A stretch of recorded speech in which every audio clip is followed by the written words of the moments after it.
Olá, olá. Ufa, vamos lá. Vamos ver se nós vamos ter público. Se vai aparecer gente por aqui. Olá, dona Helena Rios.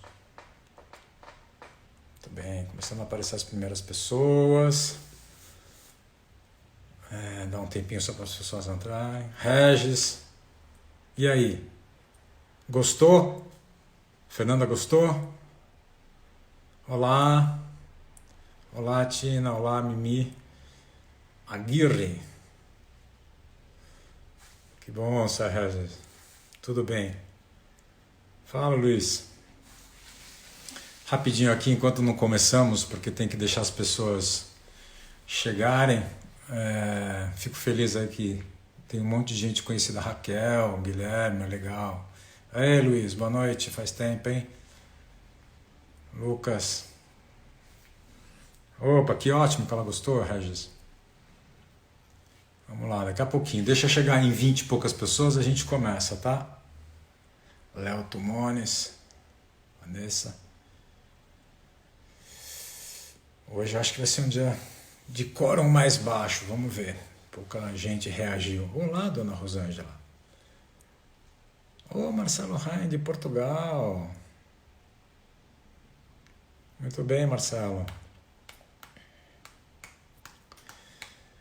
É isso aí. Márcia, Rejane, Silvia. Obrigado aí pela presença de vocês. Essa é a quinta live. Então deixa eu já aí começar a dar alguns recados para vocês. Bom, essas lives, como vocês sabem, fica durante 24 horas no Instagram. Mas eu estou preparando o meu site para colocar todas as lives nele.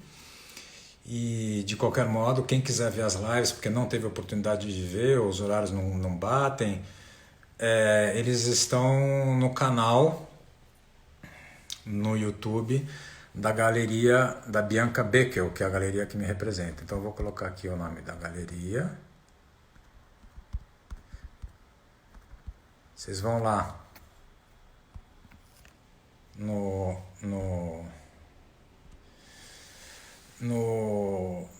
canal do YouTube da Bianca, e aí vocês vão ver todas as outras lives lá. Então vamos lá, vou começar a falar um pouquinho, né? Consegui, Renan, você viu só? Fixei. Nicole, Emi. Bom, eu desde adolescente, hoje eu vou tentar ser o mais rápido e curto possível na minha introdução para chegar logo no fotógrafo que eu quero falar, porque ele tem bastante coisa para discutir e falar sobre ele.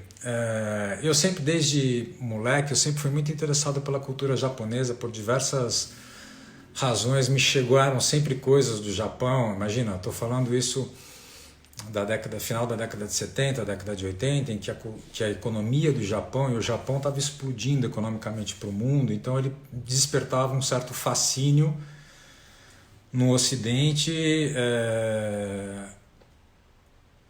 Desculpa que aqui o Guilherme falou que comprou o livro por minha causa. Não, você comprou o livro porque o livro é bom, Guilherme, não é por minha causa. E voltando então, e aí acho que tinha um certo fascínio no Brasil também, né? A gente estava num momento de final de período de ditadura difícil, as notícias chegando de um país que tinha passado por guerra e estava vivendo uma explosão na sua economia. Então eu logo cedo me interessei pela cultura japonesa e eu li um livro muito rico para mim na época, pelo menos para minha fase de adolescência, chamado Japão, a Harmonia dos Contrários, um livro da década de 80. Eu nem lembro se eu ainda tenho esse livro.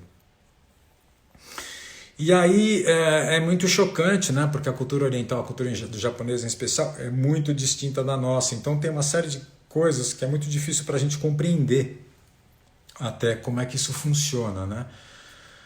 Mas enfim, estou falando tudo isso porque quando eu entrei para fotografia, eu demorei para entrar em contato com a fotografia japonesa. Eu fui entrar em contato com o que era a fotografia japonesa muito mais, em um tempo muito mais adiantado, né? A escola Normalmente as escolas brasileiras de fotografia estão muito conectadas à escola americana e à escola francesa, em especial a escola francesa até antes da Segunda Guerra Mundial.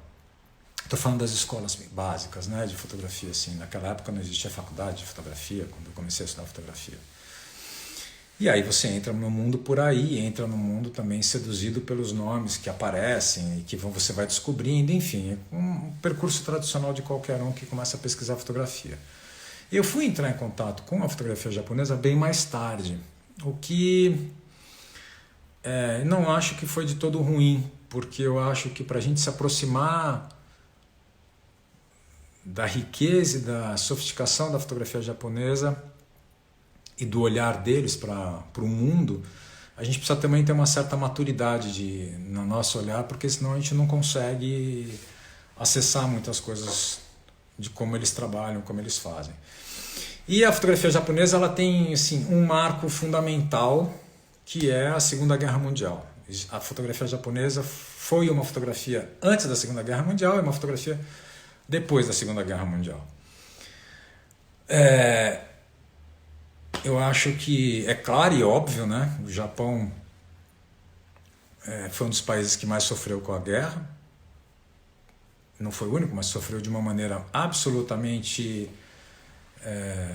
particular. É o único povo no mundo que sofreu e teve que conviver com 2 bombas nucleares matando centenas de milhares de pessoas num único momento. E eu acho que isso é um trauma tão violento que realmente não dá para ser a mesma sociedade depois de um negócio desses, né? Eu acho que esses grandes traumas, como a gente está passando, mas de uma maneira totalmente diferente, eles mudam a rota do mundo para uma série de coisas. Então, e para a gente entender um pouquinho isso do que eu estou falando, antes de dar continuidade, eu queria mostrar para vocês, nesse livro aqui, que é um livro de uma exposição que foi feita na Inglaterra a partir da fotografia japonesa a partir da Segunda Guerra Mundial. Eu queria mostrar 2 fotos para vocês para deixar claro o que eu estou dizendo. Esta é uma fotografia feita deixa eu ver aqui o nome, em Nagasaki. Não sei se vocês estão conseguindo ver. Não é o que é exatamente. A gente vê estampado numa parede de uma casa de madeira a sombra de uma escada e a sombra de um homem. Pois bem, essa sombra de uma escada e a sombra desse homem, na realidade, é quase como se fosse um print de um soldado, de uma pessoa que morreu exatamente no momento da explosão da bomba nuclear em Nagasaki. Não é fácil de ver um negócio desse, né? É interessante que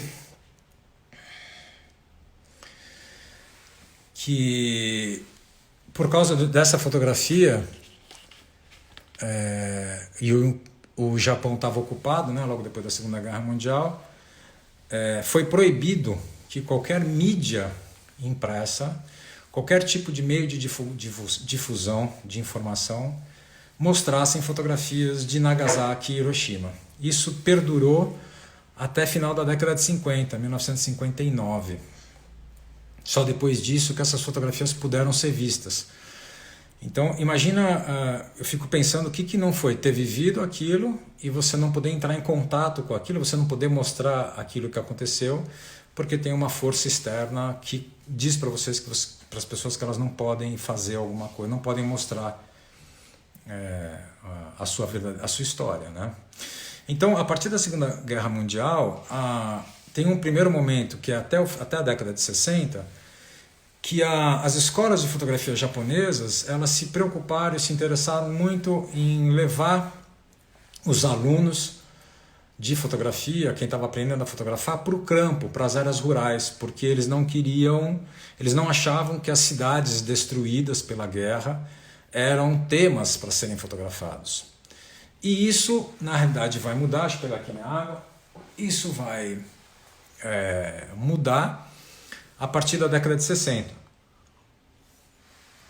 Quando vão começar a aparecer os fotógrafos que nasceram durante a guerra ou logo após a guerra, então aqueles jovens de 20 e poucos anos, que já nascem mediante essa condição de um país que teve 2 bombas nucleares e que era ocupado por uma força militar vencedora. Bom, dentro desse contexto que eu estou colocando para vocês, a década de 60 foi uma década muito turbulenta no Japão, culminando no final da década de 60, mais especificamente também em 68, uma série de movimentações, de manifestações. As performances eram muito ativas nessa época, então muito artista performático, e a fotografia, as universidades, as artes plásticas em geral, todas estavam num movimento de tentar resgatar a identidade do que era o Japão, sem essa ocupação militar e também cultural que os Estados Unidos estavam fazendo no Japão. Era um movimento de negação, de ir contra essa força, né, de ocupação. E aí surge em 68 o movimento da Provoke, que é um movimento uma revista que vai durar somente 2 anos, que tem 3 publicações, enfim, tem toda uma história sobre a Provoke, que eu não vou entrar no mérito muito disso, porque não dá tempo para isso, não é essa a questão. Eu vou falar especificamente de um fotógrafo, que é o Daido Moriyama, que é o fotógrafo que eu realmente admiro, sou assim meio fã de carteirinha dele. Então, aí depois, né, tem todo esse movimento, a partir da década de 80, quando a fotografia japonesa explode para o mundo, todo mundo vai olhar para o que é esse mundo da fotografia japonesa, e é claro, hoje a fotografia japonesa tem várias formas de manifestação diferentes e tudo. Mas a gente pode dizer que o Daido, seguramente, a geração do Daido, e ele como talvez um expoente maior dessa geração, marcou e quebrou certos paradigmas da fotografia, né? Então o Daido nasce em 1938, também não vou fazer uma história completa dele, mas vou dar alguns números para a gente entender a dimensão dele, né? Ele nasce em 1938, o pai dele morre quando ele tinha 11 anos de idade, então logo ele vai aprender a ter que correr atrás da própria vida, num país, né, com 11 anos, nós estamos falando de 49, significa 4 anos depois do final da guerra, é um país devastado, é um país que passava fome, então você tinha que lutar para sobreviver. E ele faz o percurso escolar normal, e a primeira formação profissional dele, ele começa atuando como designer. E isso é muito importante porque nós vamos entender depois o porquê disso. Ele começa trabalhando como designer, mas ele depois abandona, ele começa depois em 61 ser assistente de um fotógrafo famoso japonês, o Eiko Hossoi, e nesse processo ele é designer, assistente de fotografia de um fotógrafo clássico japonês, portanto ele tem que aprender todas as minúcias técnicas da fotografia e se desenvolver nessas minúcias técnicas. Ele se torna um excelente laboratorista, boa parte dos livros dele, até ele começar a usar equipamento digital, era ele que fazia as ampliações, então é um cara que dominava muito a técnica, né? Mas depois de 64 ele abandona, deixa de ser assistente do Eiko e vai viver uma vida de freelancer. E nessa vida de freelancer ele conta que ele não tinha trabalho. E aí, como ele não tinha trabalho, ele resolve, então, falar assim, bom, se eu não sair para fotografar, eu não vou ser fotógrafo. E aí ele resolve fotografar uma cidade próxima de onde ele morava, que chamava, deixa eu pegar o nome aqui que eu nunca guardo, Yokosuka, que era uma base militar americana durante a guerra do Vietnã. Então ele vai para esse lugar, resolve fotografar esse lugar.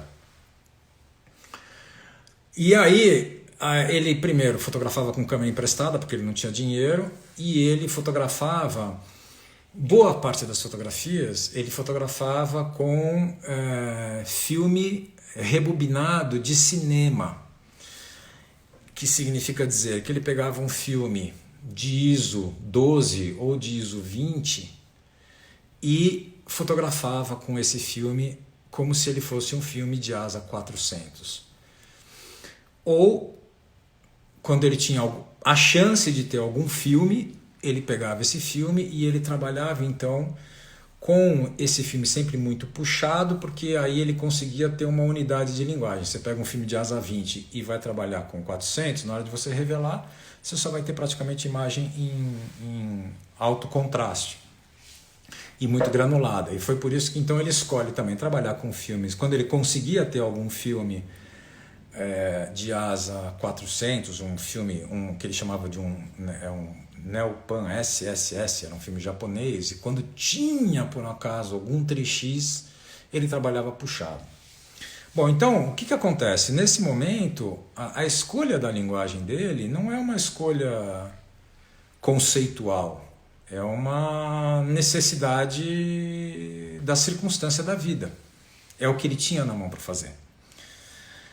E ele também descobre em Yokozuka, conforme ele vai fotografando, que ele começa a passar por muitas dificuldades por usar a câmera, uma rangefinder, ou seja, colocar a câmera no olho. Porque isso denunciava uma ação de um fotógrafo e ele estava numa cidade ocupada militarmente de um país, que os Estados Unidos, que estava em guerra com o Vietnã. Então ele descobre que quanto mais discreto ele podia ser, melhor seria para ele. E aí ele resolve usar a câmera Snapshots, que vai ser a grande ferramenta da vida dele até hoje. Se vocês olharem ele fotografando, é com câmera Snapshot. Tem N filmes, N documentários no YouTube que vocês podem constatar isso. Então, é interessante porque quando chega em 68, que estoura a Provoke, que estoura aquele movimento e entre todas as questões que estão relacionadas na Provoke, a questão da linguagem e da ruptura da linguagem, trabalhar com imagens muito sujas, muito granuladas, muito contrastadas. No caso do Daido, já acontecia antes e acontecia por uma necessidade. Quer dizer, a linguagem chega a ele por uma necessidade, ele se encontra com essa linguagem e começa a partir daí fazer alguma coisa com os recursos que ele tinha, né? Os recursos mínimos que ele tinha. Então, ele, em 64, ele conhece o Suji Terayama, que é um escritor e poeta e profundamente vinculado com o teatro, e ele convida o Daido para conhecer o teatro popular japonês, o teatro que vivia... o teatro meio mambembe, o teatro dos subúrbios das cidades japonesas, aquele teatro que vivia sob condições muito precárias de atuação. E aí ele se envolve com esse pessoal e ele vai fotografar durante um bom tempo esse teatro, né, e essas pessoas, e vai conviver com essas pessoas, e vai frequentar os lugares onde essas peças de teatro vão acontecer, e isso vai gerar o primeiro livro dele, que é esse livro aqui, Japan, a Photo Theater. Um dado importante para a gente entender é que o Daido, entre livros publicados, ele publicou até hoje 170 livros. Alguns são reedições. Essa é uma reedição do livro original, que foi lançado há pouquíssimo tempo. Os livros do Daido são... Alguns livros do Daido, dentro desses 170 livros, ele tem pelo menos uns 8 a 10 livros que são disputados a tapas no mercado de colecionadores, né? Que são livros que são muito emblemáticos da história da fotografia do século XX. O Japan, a Photo Theater é um desses livros. Então essa é uma reedição que foi feita agora recentemente desse livro. Então eu queria mostrar, não vou mostrar o livro inteiro porque não dá, mas é um livro primoroso.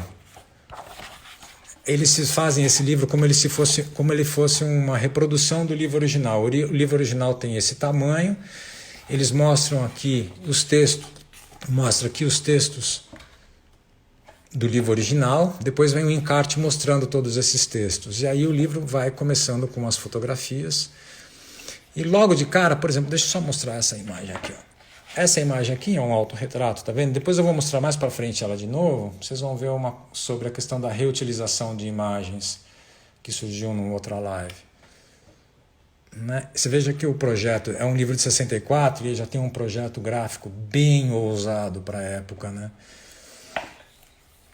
Ou, por exemplo, esse aqui é o tamanho do livro, né? Esse aqui, por exemplo, é uma fotografia que a gente vai perceber essa questão bem clara. Não sei se vocês conseguem ver, infelizmente, livro não dá para reproduzir um livro, né?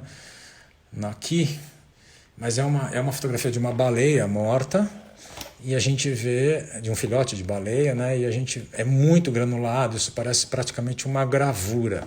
Essa granulação, essa é uma questão que vai ser a tônica do trabalho dele. Em 64 ele já faz uma dupla de fotografias como essa, ó, onde o grão é a componente visual de conexão dessa dupla, né? É maravilhoso isso, é lindo. E então ele vai seguir em frente, ele vai fazer... olha como a cultura do design está clara nele, né? Olha como ele joga nessa dupla, que é essa imagem, ó, vou trazer um pouquinho mais perto. Como essa foto dialoga com a cabeça desse homem raspada, que é do teatro. Né? Então você tem uma mancha preta com uma mancha branca aqui, e aqui do lado você tem exatamente a mesma coisa, né? Tem um jogo maravilhoso disso, visual. Ou aqui, que nós vamos ver claramente a questão do alto contraste também, né? Essa pessoa num contraluz que a cabeça está flutuando, tá vendo que a cabeça está solta, desconectada do corpo, essa invasão de luz. É lindo, né? Aqui é uma citação que ele faz ao Andy Warhol. Ele é declaradamente um apaixonado do William Klein, fotógrafo americano, e do Andy Warhol. No final desse livro, então, essa última parte, ele estava visitando um hospital, ele passou pela área da ginecologia do hospital, e nessa área, uma hora ele passa por uma espécie de laboratório em que ele encontra isso aqui, que são vidros com fetos dentro, de abortos. Ele fala que isso o marcou profundamente. E ele vai fazer um ensaio enorme com isso. Ele encerra o livro com essa imagem. Né? Se a gente for olhar mais um pouquinho, ele faz um trabalho... Ele pega todos esses vidros com esses fetos e vai para um lugar específico, monta um estúdio dentro do próprio hospital e vai fotografar esses fetos. Segundo ele, essas fotografias e esse momento de encontro para ele foi o momento que foi a maior catarse que ele teve na vida dele. Ele entendeu a beleza da vida e a importância do que ele estava fazendo quando ele viu essa cena. Por isso que isso entra num livro chamado Japão, um fototeatro, um teatro de fotos.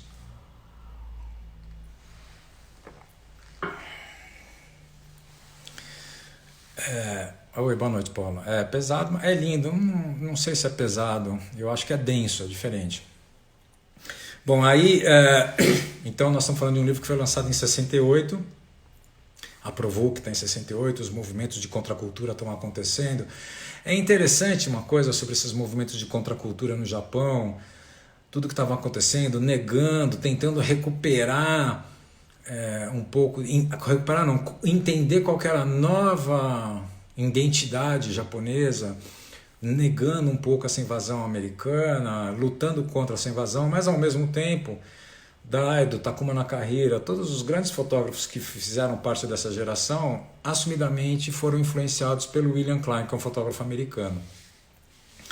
No caso do Daido, ainda mais, ele estava tão conectado com isso que ele conheceu o trabalho do Andy Warhol e ficou absolutamente acachapado, né?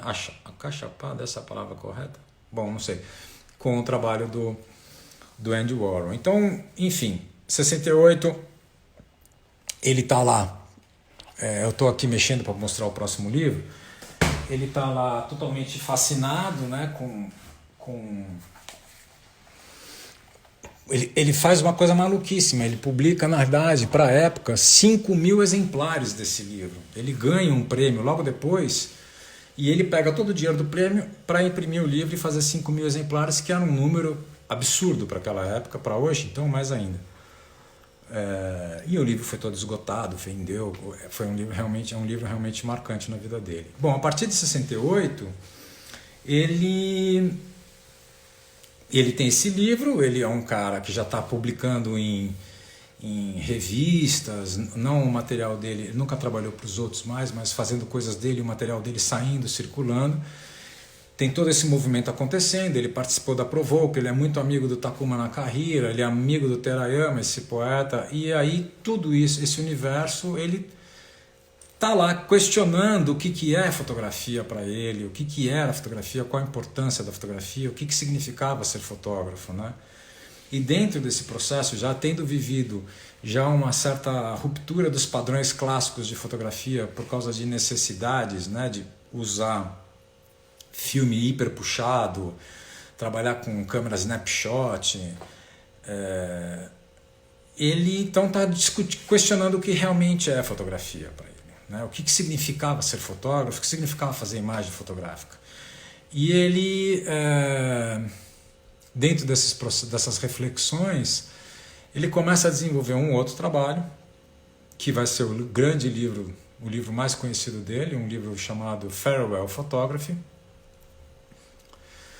em que ele vai tentar romper com todos os paradigmas que a gente pode imaginar do que era a fotografia naquela época. Então, além da fotografia de alto contraste, além da fotografia desfocada, ele vai jogar com esses componentes, com esses elementos de uma maneira muito mais radical, muito mais intensa. E ele fala numa entrevista que para ele as fotografias são como sombras, porque a gente não se livra da sombra, né? Mas a sombra ela não é a realidade, ela é uma projeção da realidade. E é interessante ficar com esse pensamento na cabeça, tentar entender um pouco o que ele fala sobre isso, porque talvez tivesse que ser melhor elaborado esse pensamento, porque eu acho que a fotografia ela é realmente uma projeção, né, da gente nas coisas. Ela não é a realidade de forma alguma. Então a gente tem que... Enfim, não vamos desenvolver muito esse pensamento, porque senão a gente vai começar a ficar na elucubração e o tempo está correndo, eu não mostrei nem metade do que eu queria mostrar. Bom, 1972, depois de muitas reflexões, de muito trabalho, esse cara é um cara compulsivo, ele tem hoje 82 anos de idade e ele continua trabalhando compulsivamente, né? Tem 170 livros publicados. Ele lança o livro que vem a ser o grande livro da carreira dele, o livro que rompe com todos os paradigmas da fotografia, que é o Farewell Photography. Também esse livro é um livro que é disputado a tapas no mercado de colecionadores. Esse livro que eu tenho, esse exemplar, é um exemplar que foi publicado recentemente. Ele é um livro que vocês vão ver que ele foi feito como a original, né, na leitura oriental. E nesse livro o que a gente vai ver é que ele vai ao extremo desse processo de abandonar totalmente, tentar romper e desmistificar a fotografia em todos os seus aspectos, né? Então, se vocês forem ver aqui, a imagem é super granulada, eu vou chegar bem perto para vocês verem um detalhe. As fotografias são sujas, os negativos são ampliados e não são retocados, não são limpos, de propósito, para mostrar realmente toda a sujeira, a imprecisão da imagem. As imagens são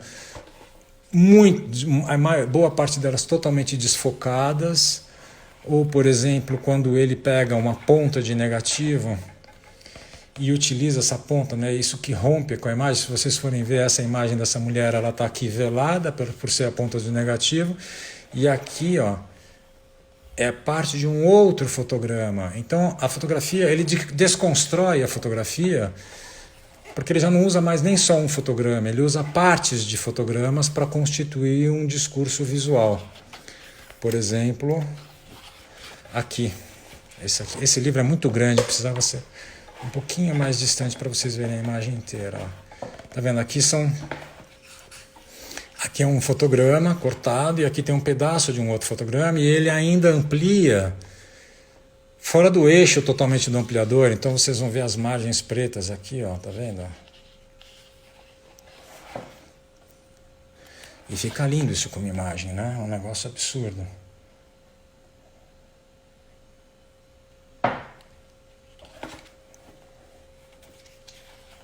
Ou aqui, que essa é uma foto famosa, né, de um helicóptero americano.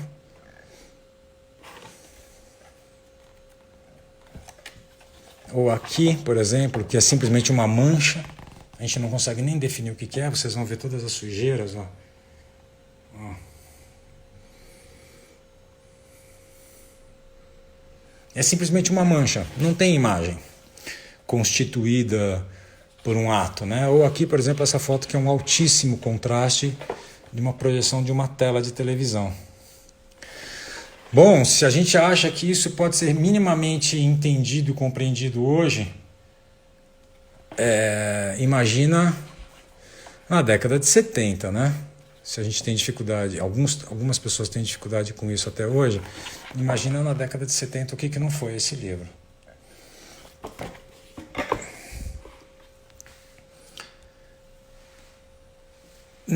Nessa perspectiva, eu vou mostrar um último livro dele, que é um livro mais recente. E antes de chegar nesse livro, a questão é, então a gente... Deixa eu só dar uma passada rápida. Se tem alguma questão muito interessante aqui, muito importante. Eu também acho que a questão de projeção em realidade é bem interessante. Acho que não tem nenhuma pergunta, né, que eu deixei passar. Acho que não, né? Bom, então o que acontece?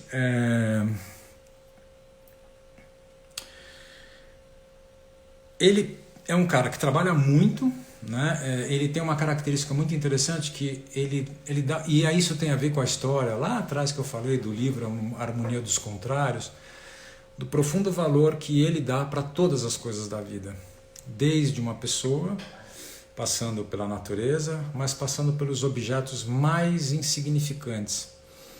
Então, ele mesmo fala que fotografar uma lata de lixo é tão importante quanto fotografar um ser humano, ou fotografar uma flor, ou fazer um autorretrato, ou fazer qualquer coisa. Todos os objetos têm o mesmo valor, são do mesmo peso e importância, porque todos estão aqui integrados no mundo, então a gente precisa dar esse valor para tudo isso. É interessante esse pensamento, porque isso faz com que ele não se esgote no processo de ir para a rua e de fotografar, porque tudo está acontecendo o tempo inteiro novo, o tempo inteiro ele está com a câmera fotográfica, é fotografar a rua, é fotografar os ambientes íntimos dele, com as pessoas próximas a ele fotografa tudo o tempo inteiro.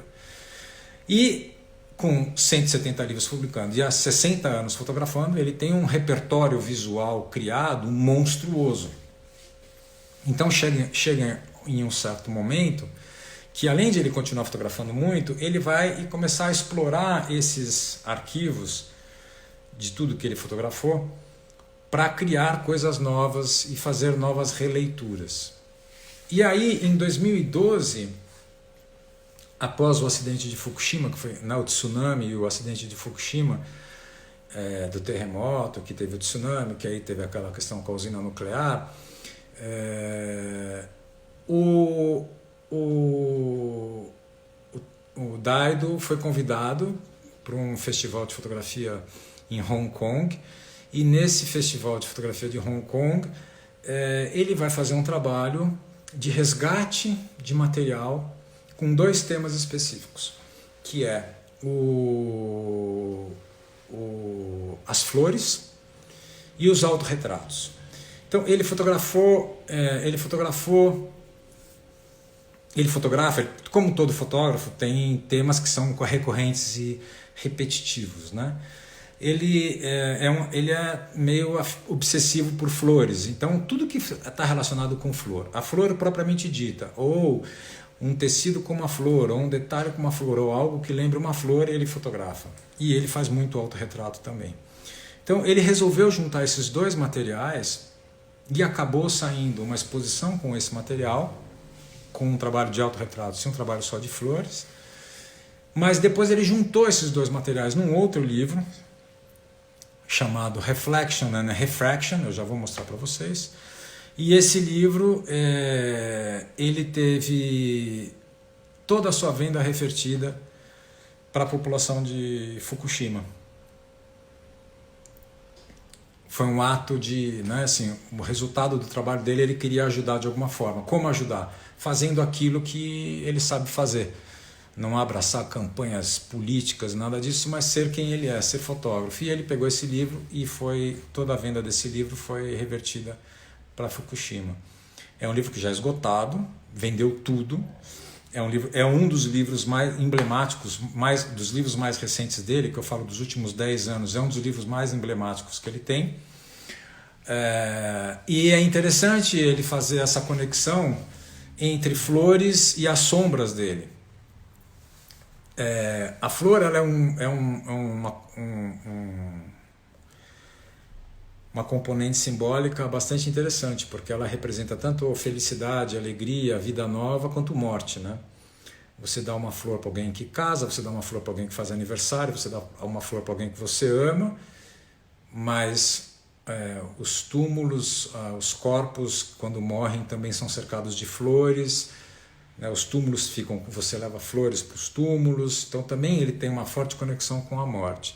E na hora que ele pega essas referências visuais que ele fez sobre flores e ele junta com as sombras dele, lembrando da frase dele lá, que a fotografia é como uma sombra, e ele se insere dentro dessa simbologia de nascimento, vida e morte, e eu acho que realmente é uma belíssima união para sintetizar uma experiência de dor e de renascimento de uma sociedade que foi devastada por um terremoto, um tsunami, um acidente nuclear. Então, o livro é um livro que... Esse livro realmente vai ser um pecado ver aqui, porque ele foi feito num papel que a gente chama papel uncoated, num papel que não tem caulinha, ou seja, que não tem aquela camada de cochê, de brilho. É um papel muito mais difícil de você imprimir, porém o resultado, se o papel é bom e a gráfica é boa e o tratamento das imagens é bom, ou seja, toda a construção do livro é boa, o resultado muitas vezes é muito interessante, né?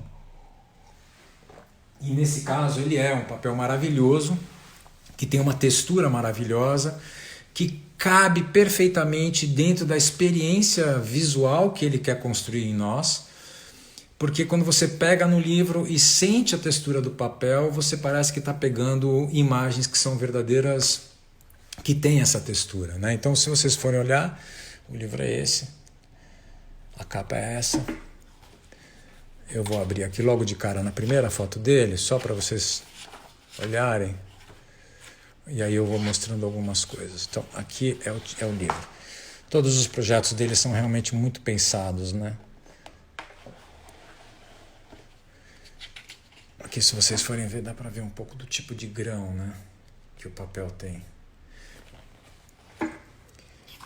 Então, aqui, por exemplo, a gente vê, né, essa dupla que ele faz. Uma mulher japonesa com uma roupa clássica ao lado dessa foto da flor aqui. Olha que página.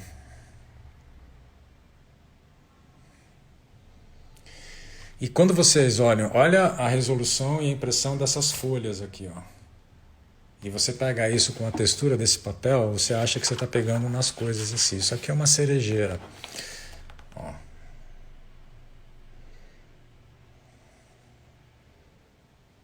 Ó. Vou mostrar mais de perto. E aí ele vai desenvolvendo o livro sempre misturando, né? Aqui uma página preta para do lado a gente poder ver essa foto.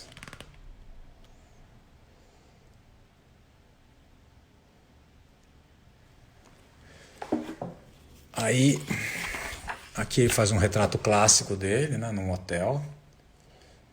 Não é tão relevante esse retrato assim para a gente ver, porque acho que esse aqui é bem mais interessante. Se vocês conseguem ver aqui a sombra dele aqui, ó, nesse bueiro. Ele não está colocando um retrato dele em lugares bonitos, né? Ele está projetando a sombra dele num bueiro, né? Ou, por exemplo, essa cortina.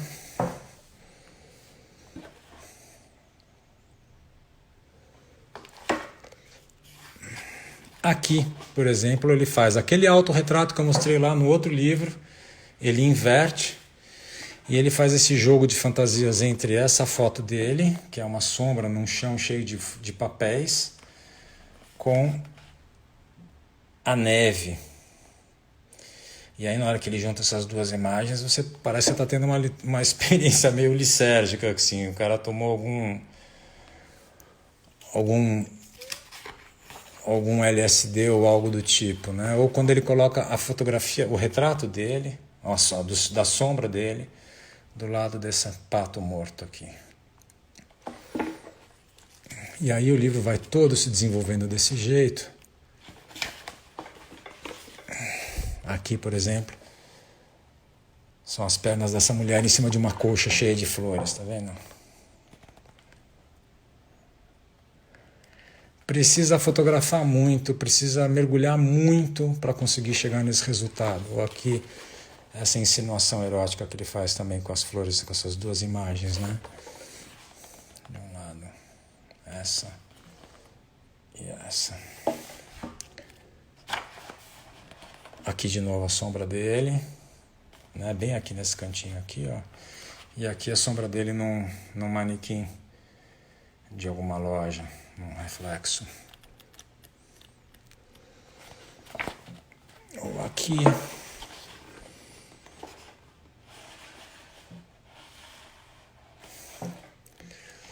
Enfim, o livro realmente é espetacular. Ou essa flor, essa rosa preta, que isso aqui é tão ruim de ver. Não sei se vocês vão conseguir ver, mas olha que coisa fantástica que é isso. Realmente é uma pena, né? Vocês não poderem estar aqui ao vivo para verem o livro.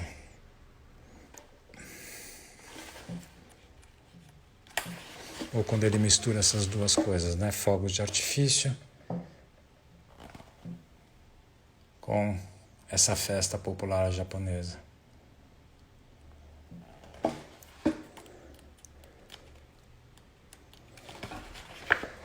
Ou esse pequeno detalhe de uma perna de uma mulher cruzada com essa renda.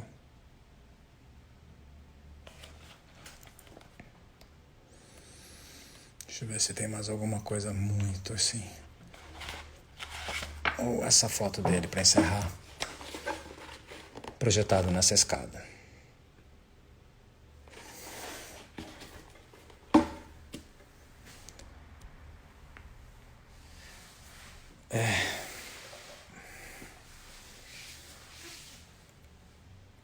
Marcelo reparou que a mulher de meia na colcha de flores ficou de 4 quando você fechou um pouco o livro?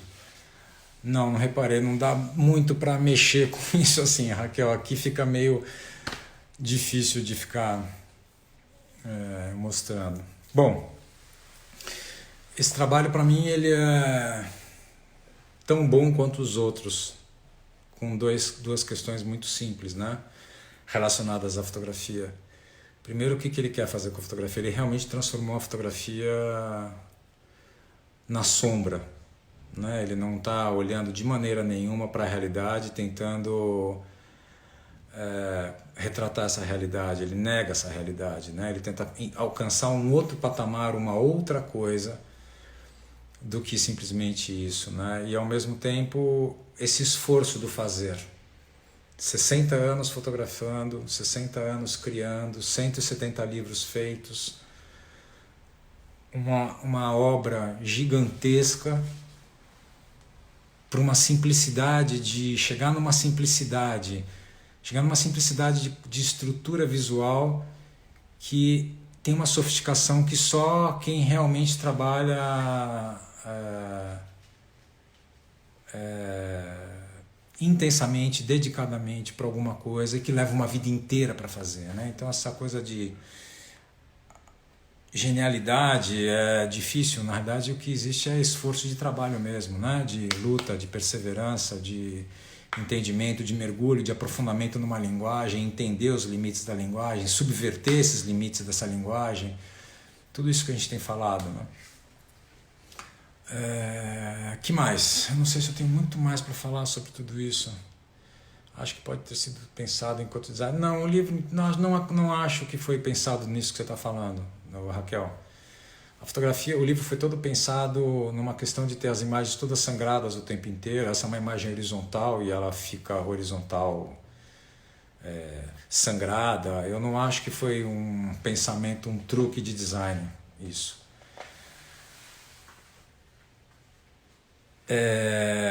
Enfim, hoje o Daido tem 82 anos. A princípio haveria uma exposição dele esse ano no Instituto Moreira Salles.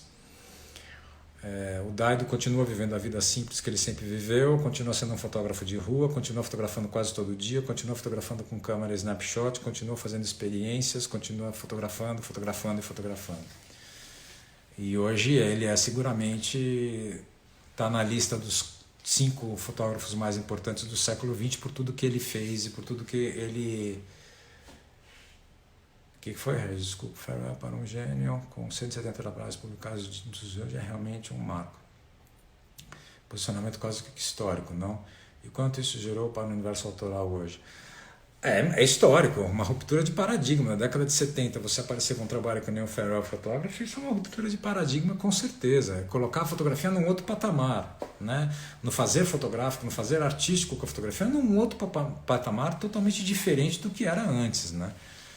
E eu acho que hoje, até hoje, o Daido e toda a geração do Daido gera questionamentos e é interessante. A Zoom, a revista Zoom, não lembro, acho que é de 2, acho que é número 15 ou número 14, eu não lembro, tem um texto do Takuma Nakahira sobre o William Klein e tem um texto sobre o Takuma Nakahira. Então, assim, são caras que até hoje repercutem e mexem. Qualquer um que quer ser um autor em fotografia, com fotografia especificamente, com a linguagem da fotografia, tem obrigação de conhecer o que é o trabalho da fotografia japonesa e tem obrigação de conhecer o Daido e entender o que eles fizeram, né? Eu não consigo conceber alguém usar uma linguagem e ter um domínio raso de tudo que já foi feito nessa linguagem. Não é possível. É pretensão demais você achar que você vai fazer alguma coisa muito especial, é muito diferente do que já foi feito e que já foi feito com primazia por todo. Então, qualquer tipo de interesse que você tiver com a fotografia, você tem que olhar porque já foi feito feito das maneiras mais interessantes possíveis. A questão é a gente ter a nossa identidade com o que a gente faz, né? Porque isso agora é o fundamental, é o que nos diferencia, é o que torna o nosso trabalho único, alguma coisa que seja verdadeiro seu e que represente quem você é. A fotografia como sombra de quem? Da gente, né? Sombra do que a gente é no mundo. E eu acho que até hoje, eu não tenho a menor dúvida que a minha fotografia tem influências do Daido e dessa geração toda desses caras. Acho que tem dezenas de fotógrafos pelo mundo, né? Dezenas não, centenas, milhares, dezenas, imagina. Existem milhões de fotógrafos pelo mundo que são influenciados pelo Daido e pela geração dele. Deixa eu ver aqui, eu não sei se eu consegui fazer uma boa apresentação aí. O repertório dele mudou durante esses anos todos? Não, mudou nada, é a mesma coisa. Você vai olhar todo o trabalho dele, é claro, mudou no sentido de evoluir dentro da linguagem de entendimento do que ele queria e quer com a fotografia. Mas é o mesmo trabalho de sempre, o mesmo cara de sempre. Não é um cara que ganhou ares de arrogante, de melindrado por causa disso. Enfim. Eu queria dar uma notícia antes de encerrar aqui. Eu não estou conseguindo fazer 2 lives por semana. Para mim, 2 lives por semana é muito puxado por causa da vida que eu tenho, enfim. Então eu resolvi que a partir dessa semana eu vou fazer somente as lives de domingo às 6 horas da tarde. Eu não vou mais fazer a live de quarta-feira às 8 horas da noite. Agradeço que vocês estiveram aí comigo durante sim, consegue sempre, Marcelo. Não consigo não. Tem coisas que são importantes na vida da gente também. Ficar com meu filho, com a minha mulher também é importante. Não quero abrir mão disso não. Já estou dando aula segunda, terça, quinta. Quero descansar um pouquinho. 170 lives inspirado no Daido. Não, cara. Eu acho que eu não vou fazer tudo isso de live não, cara. É muita coisa. Live é um negócio complicado para mim. Ficar aqui me olhando em vez de olhar você. Já falei sobre isso. E não acho que vale a pena. Mas enfim. Então a gente se vê no próximo domingo. A gente se vê no próximo domingo às 6 horas da tarde. Queria agradecer por vocês terem participado aí comigo. E nos vemos para falar. Não vou falar de fotografia japonesa, vou falar de uma outra fotografia. E vou dar um tempinho para falar. Depois voltar para os fotógrafos japoneses. Tá bom? Agradeço qualquer um que quiser fazer outras perguntas que eu não tive tempo de responder aqui. Vocês podem mandar por mim por WhatsApp, porque para quem me conhece, eu mando aqui via mensagem por aqui mesmo, que eu durante a semana eu vou respondendo. Ok? Abraço a todos, boa noite, se cuidem e vamos torcer para que o mundo seja melhor mais para frente. Abraço.